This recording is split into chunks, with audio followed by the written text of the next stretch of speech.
আজকে সকাল থেকে কি রান্না করব ভেবে পাইনি, তাই রেকর্ডিংও করা শুরু করেছিলাম না, শেষে করা শুরু করলাম। প্রথমে আলু পটলের তরকারিটা দেখালাম বলছি, আর ঘরের এটা সজনে শাক, খোসলা শাক আর পুঁই শাক মিশিয়ে একসাথে ভাজা। এদিকে আলু কুঁদরির পোস্ত, কোনোটাই যেহেতু ভিডিও করব বলে ভাবিনি, তাই ছবিও তুলিনি। এদিকে আলু পটলের মশলা কষানোর পরে তার মধ্যে দিয়ে নিলাম কয়েকটা চিংড়ি মাছ। এই তরকারিটা করে রাখছি আমার রাতের খাওয়ার জন্য সুবিধে হবে, তাই এই তরকারিটাতে জল ঢেলে দেবো। আর কিছুটা মাছের ডিমের বড়া ভেজে রেখেছি, সেই বড়াটা এর মধ্যে দিয়ে নেব। কোনো রান্না পুরো দেখাতে ভালো লাগে, এরকম অর্ধেক অর্ধেক দেখাতে সত্যিই ভালো লাগে না, কিন্তু আমি অনেকটা রান্না হয়ে যাওয়ার পর ভাবলাম যদি কিছুটা রেকর্ডিং করে রাখি তাহলে আমার ভিডিওটা দিতে সুবিধে হবে, আর সেই কারণেই এটা করে রাখা। এবার বড়াগুলো দিয়ে নিলাম, বড়াগুলো এর মধ্যে কিছুটা রস শুকে যাওয়ার পর বন্ধ করব। এদিকে কড়াইয়ের মধ্যে কাঁচা লঙ্কা, শুকনো লঙ্কা দিয়ে একটু সামান্য মাত্র আদা পেঁয়াজ রসুনের বাটা আর পেঁয়াজ টমেটোর কুচি দেওয়ার পরে মাছগুলোকে দিয়ে নেব নুন হলুদ মেখে।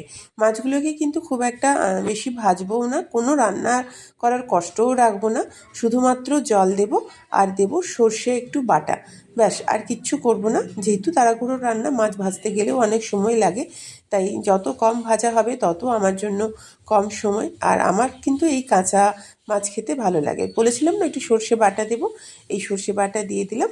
সর্ষে বাটা দেওয়ার পর এখানে আমি জল ঢেলে দেব, মাছটা ফুটতে যতক্ষণ সময় লাগবে সেদ্ধ হতে ততটুকুই।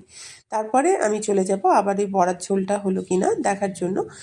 বড়ার ঝোলটাও প্রায় আমার রেডি হয়ে গেছে, শুধু এটা নামিয়ে নেওয়ার পালা। এই ঝোলটা যেহেতু রাতের জন্য রাখবো, তাই ভাবলাম একটু ডাল করি। প্রথমেই জিরে ফোড়ন আর শুকনো লঙ্কা ফোড়ন ছুঁকে নিয়ে তার মধ্যে দিয়ে নিলাম মুগ ডাল। এই মুগ ডালটা টমেটো ডাল করেছি, সাথে হলুদ দিয়েছি। প্রেশার কুকারে যেহেতু হলুদটা দিই না, গন্ধ করবে বলে, তাই পরে ডালের মধ্যে হলুদটা দিয়ে নিলাম। এদিকে ওই বড়ার ঝোলটাকেও আমি এবার নামিয়ে নেব।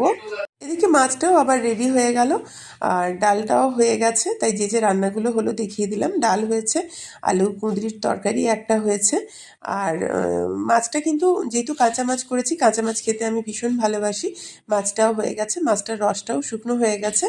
আর এদিকে ওই যে বড়ার ঝোলটা যেটা রেডি করে রেখেছি, দুপুরে একটু খাবো আর একটু রাতের জন্য রাখবো। ব্যাস, আজকের মেনু কিন্তু আমার এখানেই শেষ।